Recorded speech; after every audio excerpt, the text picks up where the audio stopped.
পশ্চিমবঙ্গে মুখ্যমন্ত্রী হিসেবে শপথ গ্রহণ করেছেন শুভেন্দু অধিকারী। শুভেন্দু অধিকারী ঈশ্বরের নামে শপথ করিতেছি যে বিধি দ্বারা স্থাপিত ভারতের সংবিধানের প্রতি আমি অকৃত্রিম নিষ্ঠা ও আনুগত্য পোষণ করিব।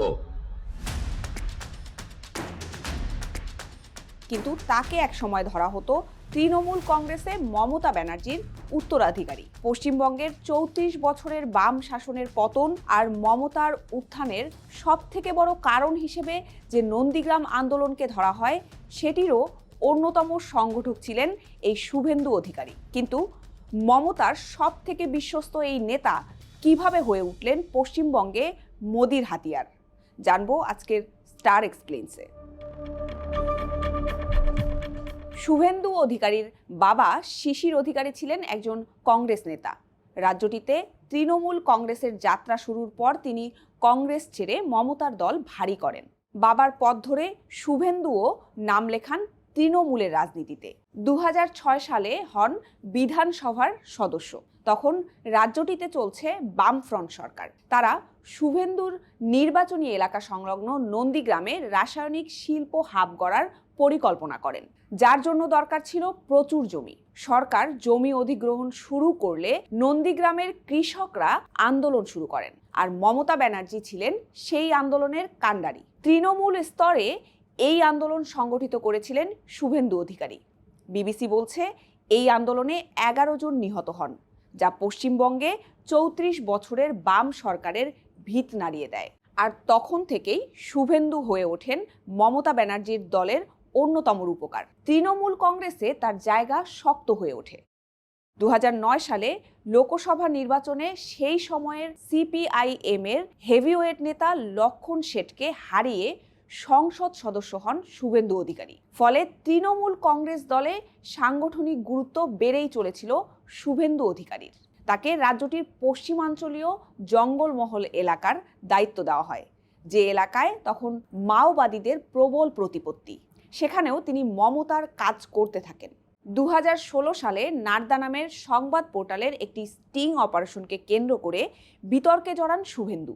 সেখানে তৃণমূল কংগ্রেসের বেশ কয়েকজন শীর্ষ নেতাকে একজন বিনিয়োগকারী সেজে আসা ভুয়া ব্যবসায়ীর কাছ থেকে নগদ টাকা নিতে দেখা যায়। ফুটেজে শুভেন্দুকে কাগজে মোড়ানো অবস্থায় কিছু একটা নিতে দেখা যায়। সেখানে টাকা আছে বলে অনেকে দাবি করেন, যদিও শুভেন্দু এই অভিযোগ অস্বীকার করার পাশাপাশি ফুটেজটির সত্যতা ও প্রেক্ষাপট নিয়ে প্রশ্ন তুলেছিলেন। ১০ বছর আগেও মমতার সব থেকে গুরুত্বপূর্ণ নেতাদের একজন ছিলেন শুভেন্দু। তাকে তৃণমূল কংগ্রেসের যুব সংগঠনের নেতা করেন মমতা ব্যানার্জি। কিন্তু এরপর থেকে শুরু মমতা শুভেন্দুর সম্পর্কের ফাটল। সেটা কিভাবে হলো? শুভেন্দু অধিকারীর হাতে তৃণমূল কংগ্রেসের যুব সংগঠনের দায়িত্ব। ঠিক একই সময়ে মমতা তার ভাইয়ের ছেলে অভিষেক ব্যানার্জির নেতৃত্বে যুব নামের আরেকটি সংগঠন গড়ে দেন। বিবিসি বাংলা বলছে, একটি দলের দুটি যুব সংগঠন গড়ে মমতা আসলে তখন বার্তা দিয়েছিলেন অভিষেক ব্যানার্জিকেই তিনি রাজনীতিতে প্রতিষ্ঠা করতে চাইছেন। যুব নামের সেই সংগঠনের সূচনা এবং অভিষেক ব্যানার্জিকে প্রতিষ্ঠা করার জনসভাটি হয়েছিল কলকাতার ব্রিগেড প্যারেড ময়দানেই। ভাগ্যের কি নির্মম পরিহাস, সেই ব্রিগেড প্যারেড ময়দানেই মুখ্যমন্ত্রী হিসেবে শপথ নিলেন শুভেন্দু অধিকারী। এই ঘটনার পর থেকেই শুভেন্দু অধিকারীর সঙ্গে মমতা ব্যানার্জির দূরত্ব বাড়তে শুরু করে। ২০২১ সালে রাজ্য নির্বাচনের কয়েক মাস আগে ২০২০ সালে তিনি নাটকীয়ভাবে বিজেপিতে যোগ দেন। তারপর থেকে ক্রমাগত তৃণমূলের বিরুদ্ধে প্রকাশ্যে সরব হয়ে ওঠেন।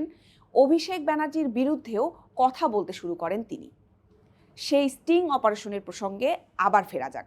ওই ঘটনাকে কেন্দ্র করে তৃণমূল কংগ্রেসের কয়েকজন নেতা গ্রেফতার হয়েছিলেন, কিন্তু শুভেন্দু অধিকারীকে কখনোই গ্রেফতার করা হয়নি। তৃণমূল কংগ্রেস অভিযোগ করে যে বিজেপিতে যোগ দেওয়ার কারণেই তার বিরুদ্ধে ব্যবস্থা নেয়নি কেন্দ্রীয় তদন্ত এজেন্সি। ২০২১ সালের বিধানসভা নির্বাচনে নন্দীগ্রাম কেন্দ্র থেকে মমতা ব্যানার্জির বিরুদ্ধে বিজেপি প্রার্থী হিসেবে দাঁড়ান শুভেন্দু অধিকারী। পরাজিতও করেন মমতাকে। ২০২১ সালের নির্বাচনে তৃণমূল কংগ্রেসের প্রতি আক্রমণাত্মক অবস্থানের কারণে বিজেপির কর্মীদের কাছে হিরো হয়ে ওঠেন তিনি। সেবার বিধানসভা নির্বাচনে বিজেপি সরকার গঠন না করতে পারলেও ৭৭ আসন নিয়ে বিরোধী দলে চলে আসেন তারা। আর বিরোধী দল নেতা হিসেবে নিজের জায়গা তৈরি করে নেন শুভেন্দু।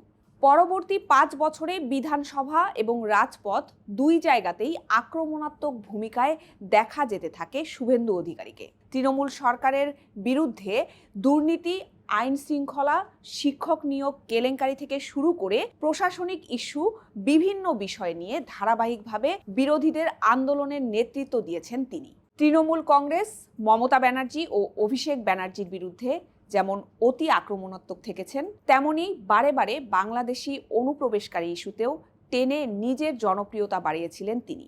বিজেপির ভোট ব্যাংক ভারীও করেছেন তিনি, যার প্রতিদান হিসেবে বিজেপির ঐতিহাসিক জয়ের পর মমতার বিশ্বস্ত সহকর্মী থেকে তাকে করা হলো পশ্চিমবঙ্গে বিজেপির মুখ্যমন্ত্রী।